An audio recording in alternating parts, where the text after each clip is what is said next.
History में हम एक कदम और आगे बढ़ते हैं। हमने इंडियन नेशनल कांग्रेस के बारे में डिस्कस किया और उसके मीटिंग तक की सारी बातें आपको समझा दी। प्रेसिडेंशियल स्पीच भी उसमें बता दी जो उमेश चंद्र बनर्जी की स्पीच थी। अब हमें आगे बढ़ना है। इसमें आज हम सबसे पहले इंडियन नेशनल कांग्रेस के बनने की 3 जो अलग थ्योरीज एग्जिस्ट करती हैं उनको चर्चा करेंगे और उसके बाद हम मॉडरेट फैक्शन के बारे में डिस्कशन करेंगे। मैं आपको क्लियर कर दूं कि हमने पहले एक लेक्चर दिया था जो 2 पार्ट्स में आया था। वो 2 पार्ट्स थे नेशनलिस्ट मूवमेंट 1858 से 1905। मेजॉरिटी कंटेंट हमने इंडियन नेशनल कांग्रेस के मॉडरेट फेज का उसमें डिस्कस कर दिया और इंडियन नेशनल कांग्रेस के बनने के कारण। आज के लेक्चर में हम जो चीज़ें वहाँ पे हो चुकी हैं उसे रिपीट नहीं करेंगे, जो चीज़ें नहीं हैं वो करेंगे और इंडियन नेशनल कांग्रेस के तब नेशनलिस्ट मूवमेंट के कॉन्टेक्स्ट में वो डिस्कस हुआ था, आज मॉडरेट के कॉन्टेक्स्ट में वो डिस्कस होगा। ये अंतर रहेगा दोनों एस्पेक्ट में। ओके, जो 3 थ्योरीज हैं उन 3 थ्योरीज के नाम क्या हैं? पहली कॉन्स्पिरेसी थ्योरी है, दूसरी ambitions and rivalries of the elite classes है और तीसरी ग्रोथ ऑफ फीलिंग, यानी कि इसको सीधा हम कह सकते हैं all India political body theory है। आई बात समझ में? तो लिख देते हैं इनके नाम ताकि आपको समझ आ जाए। पहली कौन सी है? Conspiracy theory. दूसरी कौन सी है? Ambitions and rivalries of Indian elite classes. और तीसरी कौन सी है?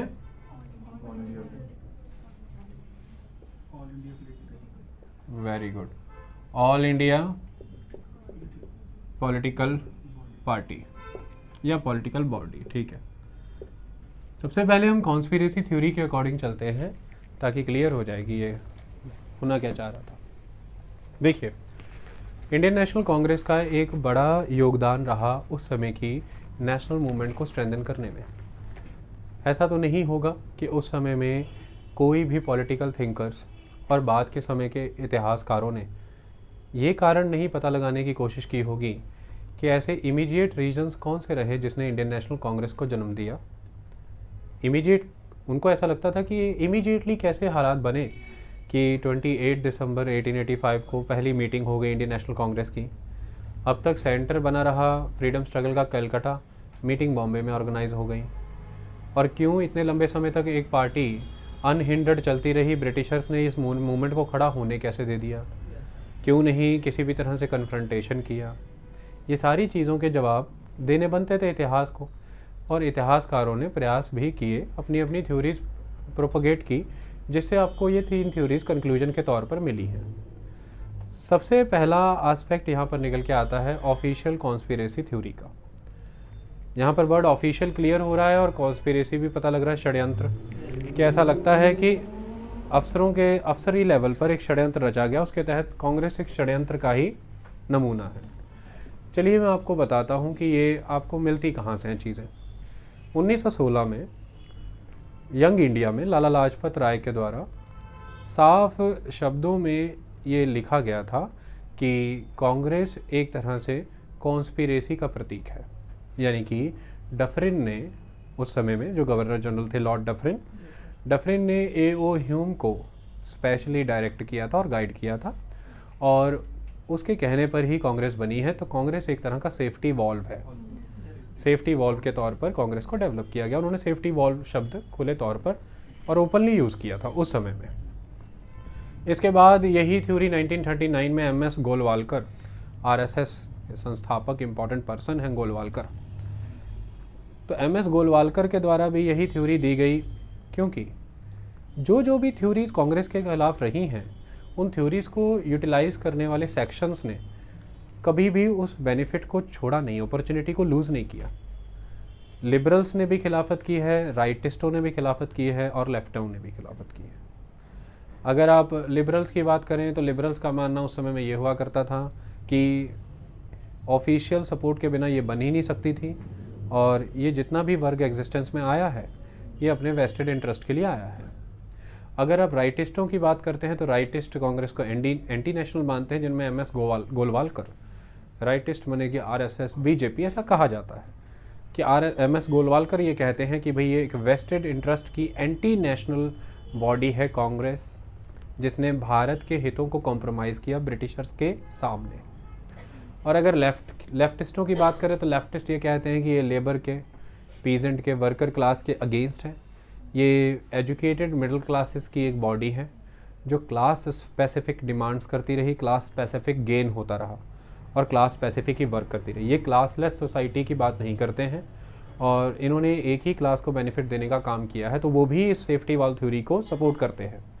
तो कांग्रेस के खिलाफ जो भी धारणाएं आती रही हैं, उन धारणाओं को अलग अलग राजनीतिक दल, अलग अलग विचारधारा के लोग अपने लाभ और अपनी सहजता, अपने कंफर्ट, कन्वीनियंस और बेनिफिट के अकॉर्डिंग यूटिलाइज करते रहे, जिसमें सेफ्टी वाल्व थ्योरी को लगभग हर गलियारे ने अपना लिया। ये मैं आपको क्लियर करूँ। अब अगर आप इस चीज़ को देखना चाहते हैं तो इसका बेसिस क्या रहा होगा। देखिए, एक पर्सन है जिन्होंने 1913 में ऑटोबायोग्राफी लिखी थी A.O. ह्यूम के ऊपर। A.O. ह्यूम कह लीजिए आप उन्हें। उस ऑटोबायोग्राफी में जिस पर्सन ने ऑटोबायोग्राफी लिखी है, इनका नाम है William Wedderburn. William Wedderburn. William Wedderburn ने जब ये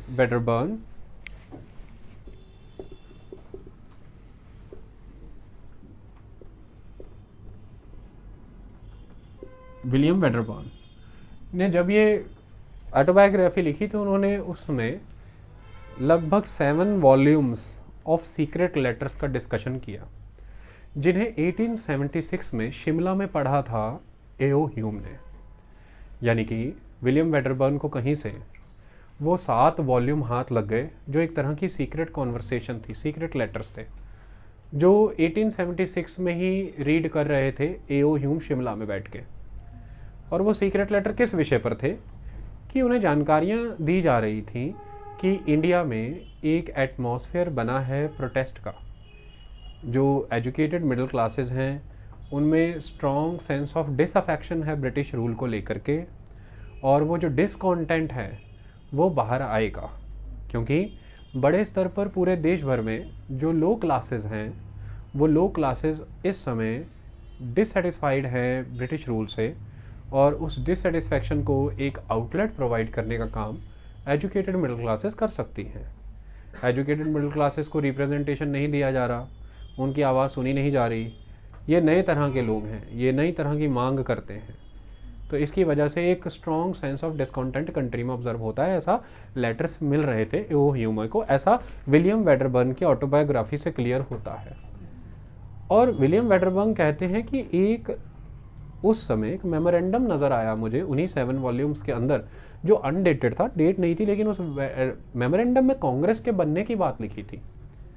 अब 1876 में ही ये रीड कर रहे हैं, कांग्रेस बनती है 1885 में, आप सब जानते हैं। और उसमें वो ये कह रहे हैं कि मेरे हाथ में एक मेमोरेंडम लगा है और मेमोरेंडम में कांग्रेस के बनने की बात है, अनडेटेड था वो। इसकी सत्यता को प्रमाणित पूरी तरह से नहीं किया जा सका है। ये देखना कि A.O. ह्यूम को वो 7 वॉल्यूम्स ऑफ सीक्रेट लेटर्स आए कहाँ से, फिर ये देखना कि विलियम वेडरबर्न के हाथ क्या लगा है असल में, है ना। क्या पता ये भी नहीं हो सकता है कि विलियम वेडरबर्न ने भी किसी से एक 7 सीक्रेट वॉल्यूम की कहानी सुनी है और फिर उसके हाथ जो भी लगा है उसने उन्हीं को ये नाम दे दिया कि ये वही वाले 7 सीक्रेट वॉल्यूम है। और फिर अनडेटेड था वो मेमोरेंडम। जो अनडेटेड है तो आप ये कैसे तय कर रहे हैं कि 1876 में ही पढ़ा था वो A.O. ह्यूम ने। हो सकता है कॉन्स्पिरेसी का यही कॉन्स्पिरेसी का ही पार्ट हो, बाद में मेमोरेंडम भी बाद की बात हो, या फिर कांग्रेस बनने के समय का हो, किसी ने उन्हीं सीक्रेट लेटर्स में जोड़ दिया उसको भी। सत्यता इस बात की भी उतनी प्रमाणित नहीं है, लेकिन ये आधार रहे जिसकी वजह से इस कहानी को तूल मिला। सबसे बड़ा आधार ये रहा कि ये होता ही ना अगर कांग्रेस को कोई भारतीय बनाता, अगर कांग्रेस को कोई भारतीय बनाता तो ये होता ही ना। कांग्रेस क्योंकि एक विदेशी के द्वारा बनाई गई, एक फॉरेनर के द्वारा बनाई गई, एक इंग्लिश मैन के द्वारा बनाई गई, और वो इंग्लिश मैन भी कोई नॉर्मल नहीं जो कि सिविल सर्वेंट है, रिटायर्ड, तो उसके द्वारा बनाई गई है। ये चीज़ संशय पैदा करती है, सस्पिशन, और वही सस्पिशन इस तरह की थ्योरीज को भी अल्टीमेटली जन्म दे गया। आई बात समझ में। अब ऐसे में ये कहा जाता है कि A.O. ह्यूम जो थे वो एक सिविल सर्वेंट थे और उनकी प्रायोरिटी हमेशा से ही ब्रिटिश रूल को ही सर्व करना थी। ऐसे में A.O. ह्यूम ये चाहते थे कि ये जो डिस्कॉन्टेंट है इसे मैं एक चैनल दे दूँ, एक प्लेटफॉर्म, एक आउटलेट प्रोवाइड कर दूँ, और वो आउटलेट उन्होंने जन्म दिया है in the form of Congress. और फिर इसी आउटलेट पे परफॉर्म कर रही है अगर कांग्रेस, तो फिर कांग्रेस देश हित में काम कैसे कर रही है? कांग्रेस तो एक कॉम्प्रोमाइज़ करने वाली बॉडी हो गई, जो वाइजाविज इम्पीरियलिज्म सब कुछ कॉम्प्रोमाइज़ करती जा रही है, साम्राज्यवाद के सामने या फिर अंग्रेजी तंत्र के सामने सब कुछ कॉम्प्रोमाइज़ कर रही है। और वो पहले 20 साल में अगर कांग्रेस के लीडर्स की पॉलिसीज़ भी देखो तो जैसे मॉडरेट कहते हैं, अब ये बहुत ही एक लिबरल वर्ड है मॉडरेट, जिसे आप कह सकते हैं नरम दल, लेकिन जो वर्ग इस थॉट से अपने आप को जोड़ के नहीं देखता वो तो उन्हें यही कहता था कि नाकारा हैं, कुछ भी नहीं किया, 20 साल सिर्फ अंग्रेज़ों के तलवे चाटे, गुलामियाँ करी, ऐसी बातें हैं। लेकिन ये तो अध्ययन अब जब अभी करेंगे तो पता लगेगा उन्होंने क्या किया है, ये तो मैं अभी प्रमाणित करूँगा। लेकिन मुद्दे की बात है कि वो फिर पॉलिसी भी मॉडरेट रही, ऊपर से ब्रिटिश इंग्लिशमैन, ऊपर से रिटायर्ड सिविल सर्वेंट जो सबसे बड़ी पोस्ट है, और ऊपर से बन जाना कांग्रेस।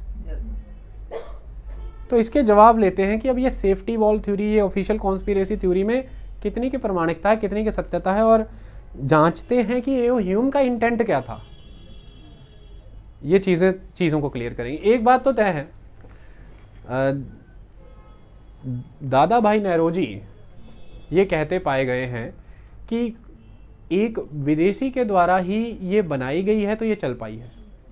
फिर गोपाल कृष्ण गोखले, ये गांधी जी के राजनीतिक गुरु हैं, the political mentor of the Mahatma Gandhi. कौन है? जी के गोखले, गोपाल कृष्ण गोखले। ये कहते आए हैं लंबे समय से, और लंबा इन्होंने लेख लिखा, इन्होंने साफ साफ ये सिद्ध कर दिया कि ये एओ ह्यूम ही था कि जिसकी वजह से ये कांग्रेस बन गई। क्योंकि उस समय में इतना स्ट्रॉन्ग डिस्ट्रस्ट था ब्रिटिशर्स का किसी पॉलिटिकल ऑर्गेनाइजेशन को लेकर के कि अगर कोई भारतीय ये बनाता तो अल्टीमेटली ये पॉलिटिकल पार्टी चल ही नहीं पाती, उसे किसी ना कोई बेसिस ढूंढ करके ब्रिटिशर्स ख़त्म कर देते। मतलब शायद कांग्रेस ने ही ये चीज़ चुनी कि वो एक विदेशी के थ्रू ये पार्टी बनाए, तो मतलब अगर अंग्रेज़ों ने पार्टी को सेफ्टी वॉल्व के तौर पर यूज़ किया तो फिर एग्जैक्टली इंडियंस ने, उस समय के नेताओं ने, मॉडरेट्स ने एओ ह्यूम को किस तरह से यूज़ किया? लाइटनिंग कंडक्टर, कि जो भी बिजली गिरेगी वो फिर उस लाइटनिंग कंडक्टर के थ्रू ज़मीन में घुसड़ जाएगी जाके। समझ आई?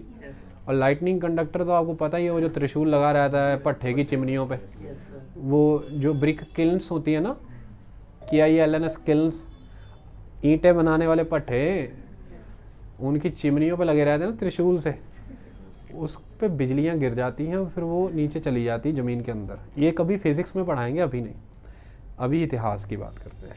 तो ऐसे में उन्होंने कहा कि उन्होंने लाइटनिंग कंडक्टर की जो भी अंग्रेज़ों की गाज गिरेगी वो सारी ज़मीन में घुस जाएगी, और ये किसके थ्रू घुसेगी? एओ, मतलब सारी बिजली एओ ह्यूम लेगा।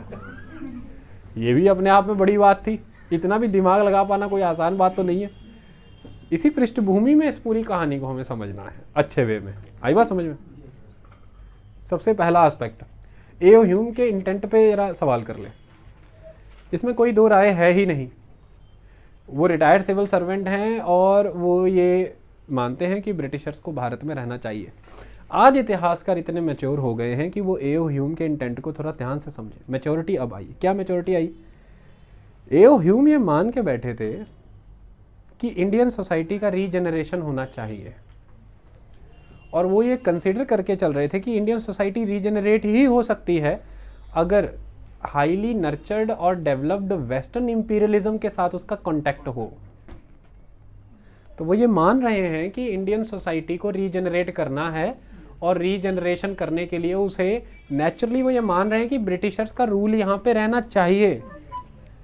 तो ऐसा नहीं है कि एओ ह्यूम ने ये डिसाइड करके ही कांग्रेस बनाई कि इस कांग्रेस के जरिए हम ब्रिटिशर्स को ख़त्म कर देंगे, क्योंकि उस वक़्त में तो कांग्रेस का ही कोई नेता ये नहीं सोच रहा था कि हम ब्रिटिश राज को ख़त्म करें। उल्टा वो तो चाह रहे थे कि ब्रिटिश राज चले, क्योंकि उस समय में ब्रिटिश तंत्र यदि ख़त्म होता तो उन नेताओं का ऐसा मानना था कि फिर तंत्र में आता कौन?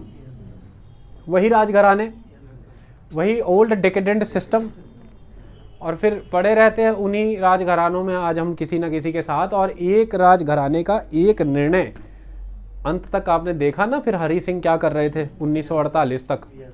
समझ में नहीं आ रहा था कि भारत के साथ जाऊं कि पाकिस्तान के साथ जाऊं या बम्बई में जाके मौज करूं। सारी कहानी कश्मीर इशू में मैंने पढ़ाई है आपको। तो ये बड़ा कॉम्प्लेक्स था चीज़।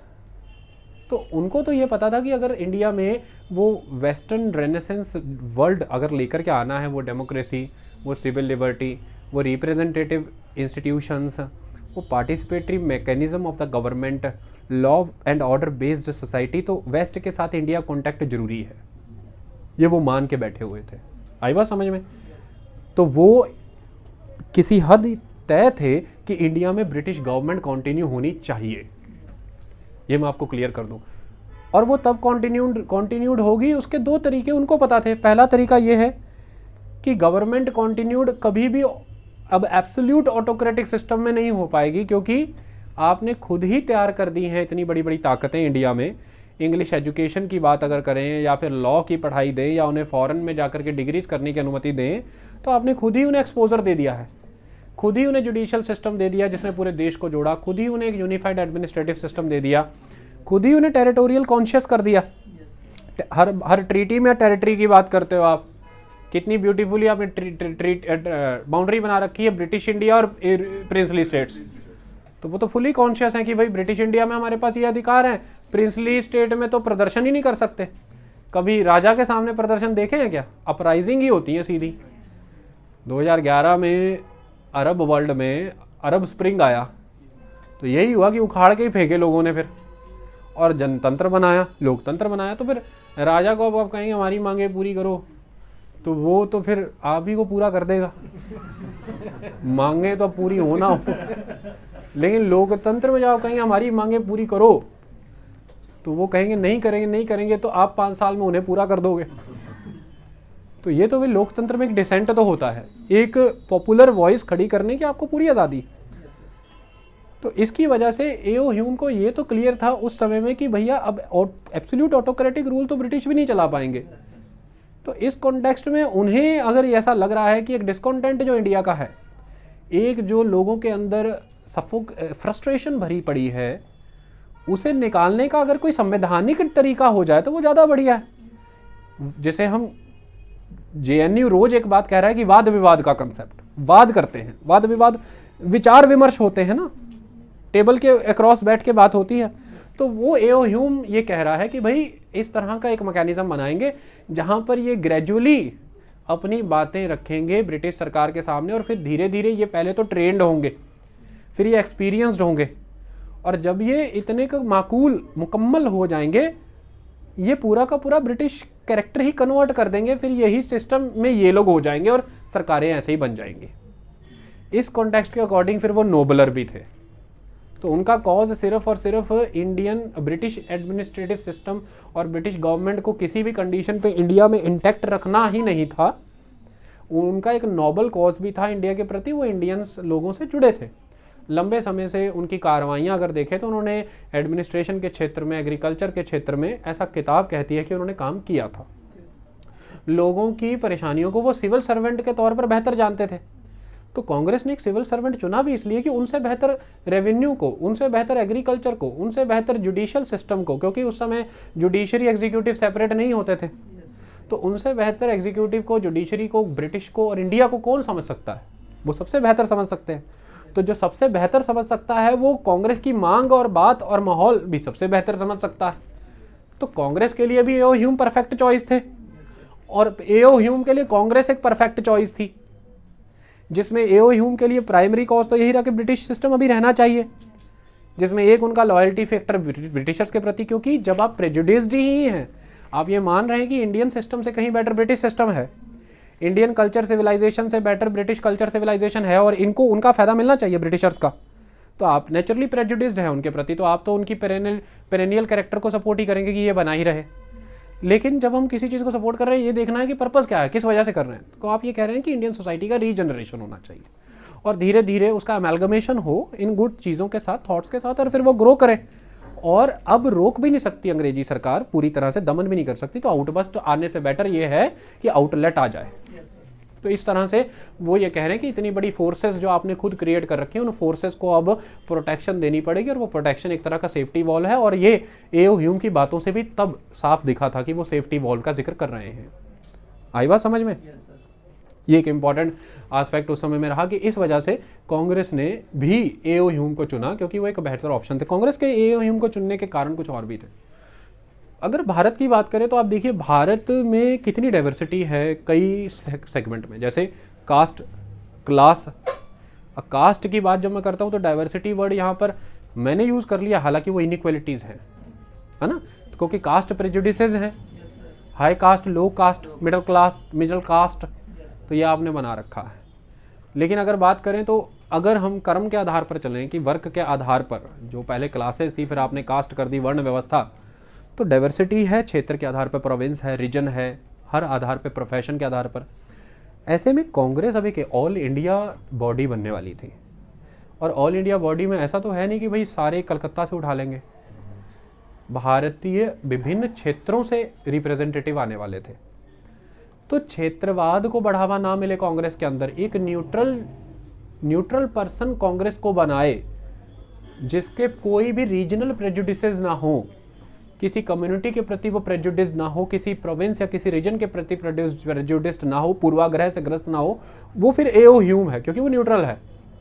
तो कांग्रेस का एक उद्देश्य यह भी था उसे बनाने का, क्योंकि शुरुआती तौर पर अगर कोई पर्सन मान लीजिए कांग्रेस को बनाता, क्योंकि साइंटिस्टों को ये साइंटिस्ट कह रहा हूँ, इतिहासकारों को, ये भी सोशल साइंटिस्ट ही हैं भैया, क्या हो गया तुम्हें, तो मतलब इतिहासकारों को ये नहीं समझ आ रही गुत्थी कि ऐसा तो नहीं था कि इंडियन नेशनल कांग्रेस में कद्दावर नेता नहीं थे, क्योंकि 25-25 साल तो तुमको भी हो गए थे अभ्यास करते हुए राजनीति के क्षेत्रों में।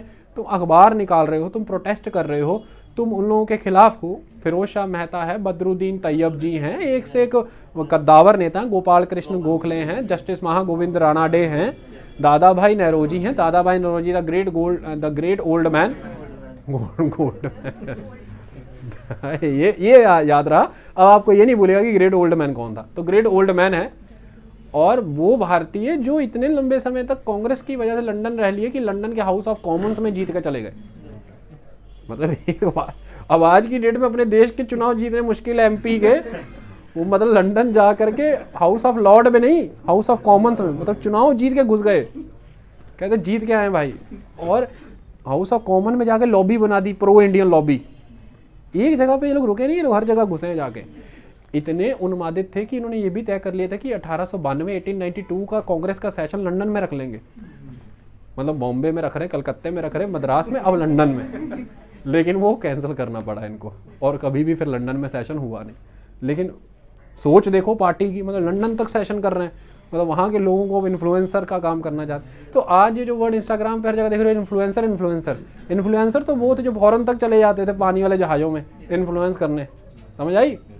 तो कुल मिला करके इसी थ्योरी के कॉन्टेक्स्ट में अगर तब की बात करें तो एक से कद्दावर नेता कांग्रेस के पास थे, लेकिन कांग्रेस ने अपना अध्यक्ष नहीं बना करके वो ह्यूम को बनाया। ये बड़ा परेशान कर रही थी इतिहासकारों, कहते ऐसा क्यों? ये इसलिए तंग कर रहा था क्योंकि एओ ह्यूम जो है, कांग्रेस के उस समय के विशेषज्ञों का मानना था कि रीजनल प्रेजुडिसेस नहीं रखेगा, जो कांग्रेस को फाड़ सकते थे, क्योंकि उस समय क्षेत्रवाद बहुत बड़ा था ना, क्योंकि अभी अभी तो आए हैं अपने अपने रीजन से, पहली बार कह रहे हैं, कहते और भाई आओ इंडियन हो, बिहारी हैं भाई, यूपी के हैं, बंगाली, ये क्या इंडियन कौन? कहते अरे भारतीय हो, इंडियन नेशनल हो। कहते अच्छा, तो फिर समझाना पड़ता था उनको। ये भी तो बताने में कितना समय लगा, ऐसे ही थोड़ा ना पता लग गया उनको कि हम कौन है। ऐसे ही थोड़ी ना दिल कटोच उठता है जब यहाँ से बैठे हुए कोई अगर कुछ कर रहा है केरल की भूमि को, कोई अगर मालदीव या कोई श्रीलंका, तो आपको आग यहाँ बैठे लग जाती है पंजाब में, नहीं तो आप पहले कहते केरल को कुछ कर रखा है, अरे अलग देश है, करने दो, केरल कौन। लेकिन अब आप कहते हो केरल को, भारत माता को, तो ये बड़ी बात है। बॉर्डर फिल्म में दिखाया भी रेगिस्तान, ये मिट्टी मेरी माँ है। समझ आई? वो क्या दिखा रहे हैं आपको, अब आप सीखना ही नहीं चाहते। लंबे समय से यूपीएससी की तैयारी आपकी चल रही है, फिल्मों में आपको यही तो सिखाया जा रहा है कि अलग अलग मिट्टियाँ हैं, मतलब वो सब माँ है उनकी, वो वही तो बता रहा है ये मिट्टी मेरी माँ है। और दूसरा कह रहा है इसमें कांटे उगते हैं, बंजर है, तो वो उससे फिर लड़ पड़ा, तो फिर बीच बचाव किया कि माफ़ी मांगो, वो उनकी इमोशन है।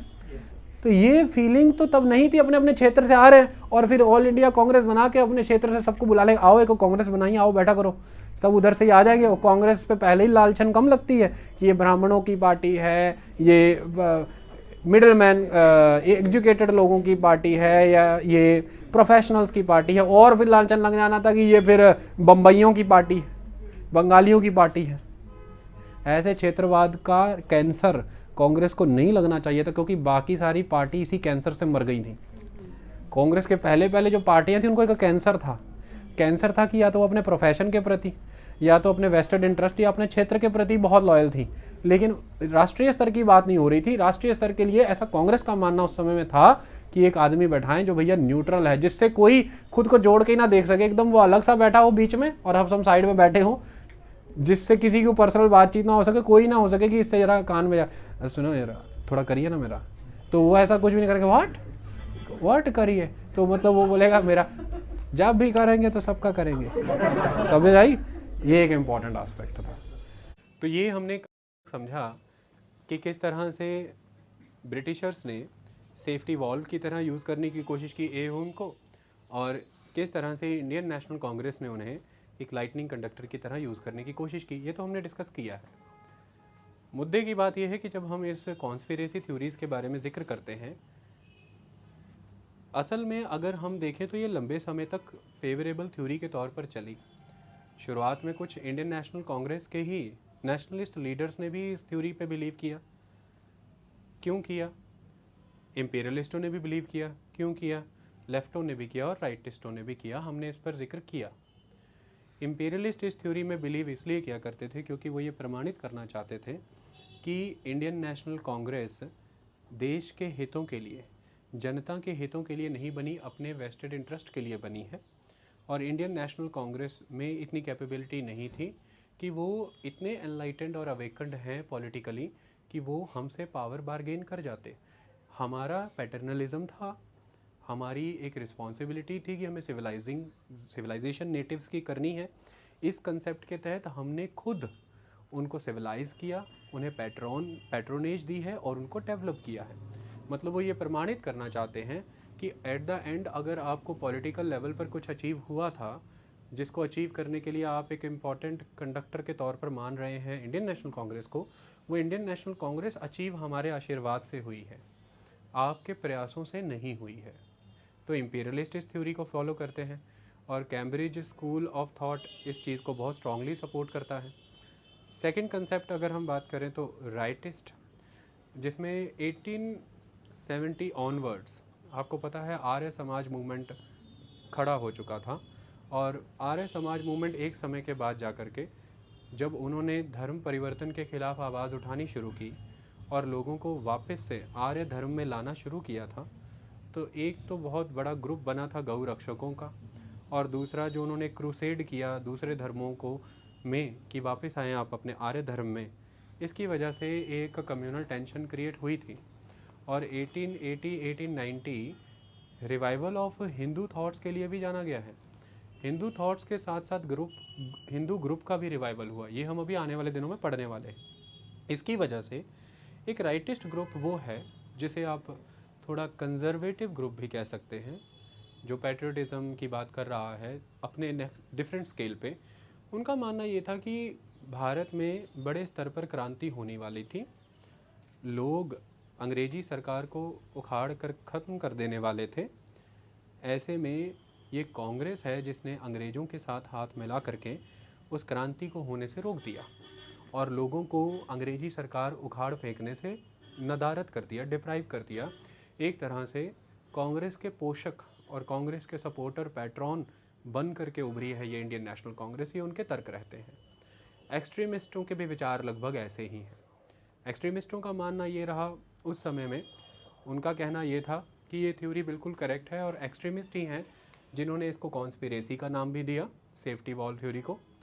उनका मानना ये था कि कांग्रेस के अगर पहले 20 साल के चाल चलन को हम नोटिस करें, जिसमें वो एक मेंडिकेंट की तरह बिहेव करते रहे, भिखारी की तरह, कि आपने प्रेयर कर दी, पिटीशंस लगा दी अंग्रेजी सरकार के पास कि वो आपके विषयों के बारे में सुने, तो जितनी मांगें आपने रखी हैं उनमें से एक भी मांग आपकी कभी पूरी नहीं हुई है। एट द एंड आपने अगर कोई चीज़ को सस्टेन कराया तो सस्टेन आपने कांग्रेस को कराया, ये उनका कहना ये था। तो एक्सट्रीमिस्टों का यही कहना था उस समय में कि अल्टीमेटली इन्होंने अपने वेस्टेड इंटरेस्ट के लिए, अपने कमर्शियल बेनिफिट्स के लिए, अपनी प्रोफेशनल ग्रोथ के लिए, क्योंकि ये प्रोफेशनल्स ही हुआ करते थे उस समय में, अपने लैंडेड बेनिफिट्स लेने के लिए। ये जब हम अभी मॉडरेट्स का क्रिटिसिज्म करेंगे तो वहाँ पे आपको समझ आएगा कि क्योंकि ये भी एक तरह से उस वर्ग से बिलोंग करते थे जिनका रिलेशन लैंड से था, ज़मीन से था। इस फ़ायदे के लिए गवर्नमेंट सर्विसेज और जॉब्स के लिए कॉम्प्रोमाइज़ किए इंटरेस्ट इंडिया के, और उस समय में खड़े हो रहे एक स्ट्रॉन्ग डिसकॉन्टेंट के, और इन्होंने अंग्रेज़ों के साथ मिलकर के उनके रूल को सस्टेन कराया और इंडिया में उत्पन्न होने वाली उन आवाज़ों को सबवर्ट कर दिया, रोक दिया। और लेफ्टिस्ट तो क्लियर है, लेफ्टिस्टों का कहना था कि जब मैं क्रिटिसिज्म कराऊंगा बहुत ब्यूटीफुली ये क्लियर होगा। उनका कहना था कि ना तो इन्होंने उन इंडस्ट्रीज़ में कोई लेबर लॉ आने दिया जो इंडस्ट्रीज़ इंडियन बिजनेसमैन अपना करके बैठे थे, ना इन्होंने उन फार्मिंग एरियाज़ में कोई रिफॉर्म आने दिया जिन फार्मिंग एरियाज़ का कंट्रोल ज़मींदारों के पास थी। इन बातों से ये तय होता है कि ये मासेस के लिए बनी कोई बॉडी तो थी ही नहीं। इसलिए ही तो लेफ्टिज़म का जन्म होता है, सोशलिज़म आता ही इसलिए है कि वो ये कहते हैं कि ना इन्होंने वर्कर के लिए कुछ किया इंडस्ट्री के, और ना इन्होंने एग्रीकल्चरल लेबरर के लिए कुछ किया। इन्होंने अगर कुछ किया है तो केवल उस एजुकेटेड मिडिल क्लास जो या तो ज़मींदार सेक्शन से आया या बर्गोइस क्लास से आया, यानी कि doctors, engineers, barrister's, businessman's, traders, commercial sections, ये दो वर्ग हैं जिनको इन्होंने लाभ पहुंचाने की कोशिश की।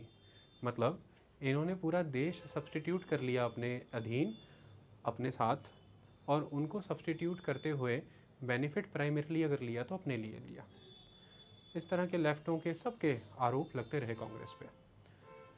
कांग्रेस की सच्चाई की कहानी, सेफ्टी वॉल की थ्योरी ख़त्म हो गई जब 1950 में लॉर्ड डफरिन के डॉक्यूमेंट्स जो प्राइवेट थे उन्हें पब्लिक किया गया। जब उन डॉक्यूमेंट्स को पब्लिक किया गया तो उनमें बहुत सी चीज़ें क्लियर हुई। जैसे लॉर्ड डफरिन की उन लेटर से ये क्लियर हुआ कि A.O. ह्यूम का इम्पैक्ट इतना नहीं था कि सरकारी गलियारों में उनकी बात को इतनी तवज्जो दी जाए और माना जाए कि वो 1878 में शिमला में ऑफिशियल 7 सीक्रेट रिपोर्ट्स पढ़ रहे हैं, जिन रिपोर्ट्स के तहत उन्हें पता है कि एक डिसकॉन्टेंट है, और वो लॉर्ड रिपन से, लॉर्ड डफरिन से मीटिंग कर रहे हैं और सरकार उनकी बातों से इतना प्रभावित होकर के कांग्रेस बनाने तक सहमत हो जाए। तो वो लेटर से ये क्लियर होता है, और एक धड़ा है जो ये कहता है कि ऐसा कभी भी नहीं है कि इतना इन्फ्लुएंस था A.O. ह्यूम का सरकार के अंदर कि उसकी बात को इतनी तवज्जो दी जाए। वो ये कहते हैं कि शिमला में 1885 मई में मीटिंग हुई थी लॉर्ड डफरिन और A.O. ह्यूम की, जिसमें डफरिन ने उसकी बात को सीरियस लिया ही नहीं, सुना ही नहीं। इस बात से प्रमाणित है कि A.O. ह्यूम का बहुत ज़्यादा इम्पैक्ट डफरिन पे था ही नहीं। और दूसरी बात, डफरिन के लेटर्स मिले हैं जिसमें वो बम्बई के गवर्नर लॉर्ड री को कहते पाए गए हैं कि कांग्रेस की मीटिंग होने जा रही है दिसंबर 1885 में। एक एक एक्टिविटी का ध्यान रखिए, मुझे ये डर है कि आयरलैंड की तरह होम रूल मूवमेंट तो नहीं होने जा रही, कहीं ये Congress Irish home rule movement के फैशन पे वर्क तो नहीं करने जा रही, स्वयं शासन का एक इनके द्वारा कोई नया प्रपोजल तो नहीं आने वाला। इसके लिए पता लगता है कि उन्होंने कांग्रेस बनानी तो क्या थी, वो तो कांग्रेस के विरोध में काम कर रहे हैं कि 1885 में वो ये नहीं होने देना चाहते। सेकेंड इंपॉर्टेंट चीज़ जो निकल करके आई वो ये थी कि 1888 में यही डफरिन थे जो ये कहते पाए गए कि कांग्रेस कुछ नहीं है एक्सेप्ट एक माइक्रोस्कोपिक माइनॉरिटी है। वो ऐसा कभी भी नहीं कहते। अगर उनको ये चीज़ होती कि ये उन्होंने खुद कांग्रेस बनाई है कंट्री लेवल पर एक डिसकॉन्टेंट को कंटेन करने के लिए, और लगातार एक ऑपोजिशन स्टैंड ला रहा है डफरिन का और आने वाले गवर्नर जनरल्स का, जिसमें लॉर्ड कर्जन की ये स्टेटमेंट बड़ी महत्वपूर्ण है, जिसमें वो कहते हैं कि कांग्रेस अपनी आखिरी सांसें गिन रही है और मेरा स्वप्न है उसे सहजता से मृत्यु को प्राप्त होते हुए देखूं, ऐसा करजन का स्टेटमेंट था। तो मतलब ये है कि वो ब्यूरोक्रेसी फेवर में नहीं थी कि कांग्रेस बन करके आए, और कांग्रेस लगातार इन चीज़ों को झेलती भी रही है कि उसको ऑपोजिशन फेस होनी पड़ी है। तो अब फिर सवाल आता है कि यहीं से तो प्रमाणित भी हो गया कि कांग्रेस ने एओ ह्यूम को क्यों चुना था कांग्रेस बनाने के लिए। डफरिन के स्टेटमेंट्स देखें आप, हर चीज़ से क्लियर होता है कि कांग्रेस बन ही नहीं सकती थी अगर कोई भारतीय नेता इसे बनाने के प्रयास करता। अब मैं इसका एनालिसिस देता हूँ आपको कि एओ ह्यूम की पर्सनैलिटी क्या इतनी इम्पॉर्टेंट थी कि एओ ह्यूम का होना ही ज़रूरी था तो ही ये हो पाती। तो उन चीज़ों को समझते हैं, ध्यान से देखिए जो ब्रिटिश हिस्टोरियंस हैं जो एओ ह्यूम को ये क्रेडिट देते हैं कि उन्होंने कांग्रेस बनाई है, उनका क्रेडिट देने का एक आधार ये भी है कि वो एओ ह्यूम को ब्रिटिश जनता और समाज के बीच में एक स्ट्रॉन्ग पैट्रियाटिक फिगर के तौर पर प्रोजेक्ट करना चाहते थे उस समय में, जिस समय में ब्रिटिश जनता के बीच में एक नेगेटिव सेंटीमेंट बहुत स्ट्रांगली चल रहा था पैट्रियटिज्म को लेकर के। तो ऐसे में उनके बीच में एओ ह्यूम की एक प्रो नेशनलिस्ट, एक पैट्रियोटिक फिगर के तौर पर इमेज प्रोजेक्ट की गई। सोनाली, ये पैट्रियोटिक वाली बात शायद नहीं उतनी समझ आई ना। अगर ब्रिटिश राइटर्स एओ ह्यूम को ये प्रूव कर देंगे कि कांग्रेस एओ ह्यूम के कारण बनी है, तो वो ये सिद्ध कर देंगे ना कि एओ ह्यूम कांग्रेस इसलिए बता रहे थे कि किसी भी तरह से कोई भी डिसकॉन्टेंट जो है वो ब्रिटिश गवर्नमेंट को डिसलॉज ना कर पाए। तो एक तरह से एओ ह्यूम ब्रिटिश गवर्नमेंट के हक में काम कर रहे थे ना, तो फिर वो पैट्रियोटिक ही हुए, देशभक्त ही हुए। तो इंपीरियल राइटर्स ने ये भी प्रोपागंडा रचा एक समय में ये प्रमाणित करने के लिए कि एओ ह्यूम एक पैट्रियोटिक पर्सन है और वो देश हित में कांग्रेस को बना रहे हैं। आई बात समझ में? लेकिन अब सारी कहानी का अंत कहाँ होता है इस ऑफिशियल कॉन्स्पिरेसी थ्योरी का? ये सरासर गलत है कि कांग्रेस एक तरह का सेफ्टी वॉल और ऑफिशियल कॉन्स्पिरेसी थ्योरी के तहत बनाई गई है। कांग्रेस ने अगर ये वर्क किया है तो वो अलग बात है, लेकिन बनाई इस तरह से कांग्रेस नहीं गई है। क्यों? ये प्रूवन हो गया क्योंकि आज दिन तक किसी को वो 7 वॉल्यूम ऑफ सीक्रेट रिपोर्ट्स मिली ही नहीं। विलियम वेडरबर्न की ऑटोबायोग्राफी जो उसने 1913 में लिखी है, उसके अलावा उन सीक्रेट वॉल्यूम्स का कहीं जिक्र तक नहीं है।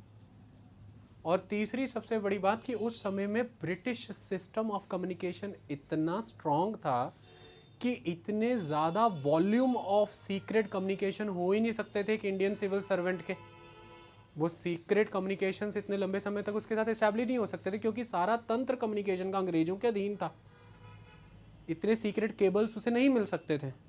और एओ ह्यूम खुद ये कह के गए थे कि मुझे ये सारे केबल्स, ये सीक्रेट वॉल्यूम्स, जितने भी डॉक्यूमेंट्स हैं, ये सारे गुरुज़ ने दिए हैं, रिलीजियस टीचर्स ने दिए हैं। मतलब सोर्स नॉन ऑफिशियल था। तो जो भी सीक्रेट इंफॉर्मेशंस मिली हैं उस समय एओ ह्यूम को, वो ऑफिशियल सोर्सेज से नहीं मिली थी, वो नॉन ऑफिशियल सोर्सेज से मिली थी। जो घुमंतु योगी होते हैं, जो साधु होते हैं, जो योगी, जो गुरुज कहलाते हैं, इन लोगों ने उनको जानकारी दी कि इस तरह का एक डिस्कॉन्टेंट भारत भर में चल रहा है। आई बात समझ में? और अगला कंसेप्ट कि एओ ह्यूम की इतनी पकड़ सरकार पर नहीं थी। ये सारे कारण इस बात को प्रमाणित करते हैं कि ऑफिशियल कॉन्स्पिरेसी थ्योरी और ये सेफ्टी वॉल्व कंसेप्ट उस लेवल पर खरा नहीं उतरता। अब एक सवाल फिर यहाँ पर ये आ जाता है कि ये बिल्कुल भी नहीं था कि अगर एओ ह्यूम ना होते तो कांग्रेस ना बनती। ऐसा बिल्कुल भी नहीं था कि एओ ह्यूम ना होते तो कांग्रेस नहीं बनती। यहाँ पर थ्योरी आती है all India political body theory. AO Hume ना होते तो भी ये कांग्रेस बनती। गोपाल कृष्ण गोखले का 1913 में दिया हुआ वो बयान कि अगर कोई भारतीय कांग्रेस को शुरू करता तो वो चल ना पाती, हमें एक यूरोपियन की ज़रूरत ही थी, क्योंकि इसका पर्पज़ ये था कि ब्रिटिशर्स की हम पर निगरानी ना पड़े, और पड़े तो हमें कोई परेशानी ना हो।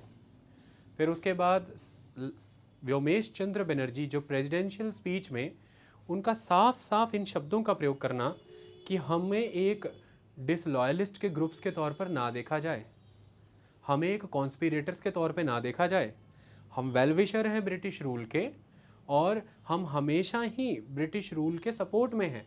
इन स्टेटमेंट्स के बेसिस पे तो लेफ्टिस्ट, सेंट्रिस्ट, राइटिस्ट, इम्पेरियलिस्ट ये सब कुछ कंडेम कर रहे हैं ना कांग्रेस को, इसी बेसिस पे कर रहे हैं ये जो स्टेटमेंट्स हैं। यहाँ पर समझना होगा कि ये स्टेटमेंट्स क्यों हैं, और समझना होगा कि ये ह्यूम ना होते तो भी कैसे बनती ये कांग्रेस, क्यों। चीज़ों को ध्यान से समझो। भारतीयों को लगातार लंबे समय से सिविल प्रोटेस्ट कैसे करते हैं इसका अनुभव था, और वो अपनी ज़मीन पर पकड़ दिखा चुके थे। 1850 में जब लेक्स लॉकी एक्ट आता है, ये मैं आपको पढ़ा चुका हूँ, कौन सा है, रिलीजियस